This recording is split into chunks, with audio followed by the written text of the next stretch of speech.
அதாவது அமல் செய்ய தகுந்த வயசு வாலிப வயசுதான். நாளைக்கு கியாமத் அல்லாஹ் தஆலா 7 பேருக்கு அர்ஷோட நெல்ல இடம் அளிப்பான். 7 பேருக்கு அர்ஷோட நெல்ல இடம் அளிப்பான். அது சாதாரண விஷயம் கிடையாது. மஹ்ஷர் மைதானத்துல எப்படி இருக்கும்? ஹதீஸ்ல வருது, அவங்க செஞ்ச பாவத்துக்கு அளவு வேர்வை இருக்குமா. சிலருக்கு கரண்டைக்கால் வரைக்கும் வேர்வைனா சாதாரண வேர்வை கிடையாது. நீங்க செஞ்ச பாவத்து அளவு உங்க உடம்புல தண்ணியா ஊத்தும். வேர்வை ஊத்தி சில அந்த பாவத்துக்கு கரண்டைக்கால் வரைக்கும் வேர்வை மிதப்பார். ஒருத்தருக்கு முழங்கால் வரைக்கும், ஒருத்தருக்கு இடுப்பு வரைக்கும் தண்ணி. ஸ்விம்மிங் பூல்ல இடுப்பு வரைக்கும் தான் எப்படி இருப்பீங்க, அந்த மாதிரி உங்க சுத்தி இடுப்பு வரைக்கும் உங்க வேர்வை தண்ணியே இருக்கும். அப்படி நீங்க மிதப்பீங்களா. இன்னொரு ஹதீஸ்ல வருது, அந்த மனுஷன் வந்து எல்லாமே நிர்மாணமா இருப்பாங்க, ஆடை இன்றி இருப்பாங்களாம். அப்ப ஆயிஷா கேட்கறாங்க, இந்த ஹதீஸை கேட்ட ஆயிஷா கேட்கறாங்களா, நாங்க ஆடை இன்றி இருந்தா ஒருத்தர் பாக்கு தவறு நிகழலாமே அப்படின்னு ஆயிஷா கேட்கும் போது சிலாசு சொன்னாங்களாம், ஐஷாவே அந்த சமயத்துல அவங்க பாவத்தை நினைத்து கை செய்தப்படுவாங்களே தவிர யாரையும் பார்க்கக்கூடிய சந்தர்ப்பமே அமையாது. புரியுதா உங்களுக்கு? ஆடை இன்றி இருந்தாலும் பார்க்கக்கூடிய சிந்தனை வராது.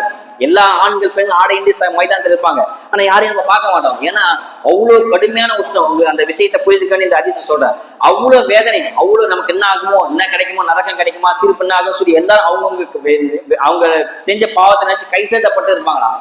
செல்போன்ல நீங்க யூடியூப்ல பாக்குறீங்க, ஆபாசத்தை பாக்குறீங்க, எல்லாம் பாக்குறீங்க. காலேஜ் எல்லாரும் ஹிஸ்டரி கிளியர் பண்ணிட்டீங்க, ஹால் ஹிஸ்டரி டெலிட் பண்ணிட்டீங்க. ஆனா மலக்கு மேல கிளியர் பண்ண மாட்டாங்க. நீங்க யூஸ் பண்ணதை நீ எவ்வளவு எவ்வளவு பார்த்து எல்லாத்தையும் பதிவு செஞ்சு வச்சிருப்பான்.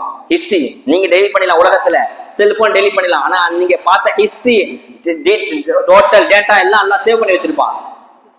நாளைக்கு மறுமையில நீங்க செஞ்ச பாவத்தை வேறு ஊற்றி சிலருக்கு முழங்கால வரைக்கும், சிலருக்கு இடுப்பு வரைக்கும், இன்னும் சிலருக்கு நெஞ்சு வரைக்கும் இருக்குமா. அப்படியே நெஞ்சு வரைக்கும் வேறு மிதப்பார். அந்த அளவுக்கு அல்லாஹ் கடுமையான உஷ்டம் இருக்கும்.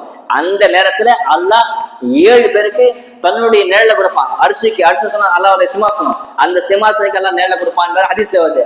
அந்த 7 பேர்ல ஒருத்தர் யார் தெரியுமா? ஷாபுன் நஷாஃபில், அதாவது வாலிப பருவத்துல அல்லாஹ்வுடைய இபாதத்துல யார் கழிச்சாரோ அந்த நபருக்கு அல்லாஹ் அரிசி நிழல கொடுப்பான்.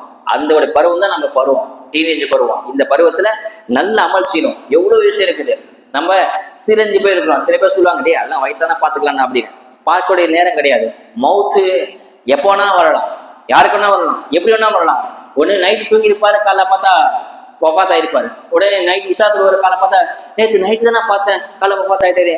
அவருக்கு ஹிஸ்டரி உலகம் யாரையும் வச்சிருக்க தயாராலாம் இல்லை. ஒருத்தர் மௌத்தா போயிட்டான்னு சொன்னா உலகம் அச்சுச்சு மௌத்தா போயிட்டா, நல்லா இருந்தா நல்ல மனுஷன் மௌத்தா போயிட்டாரு அப்படின்ட்டு அடுத்த கேள்வி என்ன கேட்பான், எப்போ எடுக்கிறீங்க அப்படின்னுவான்.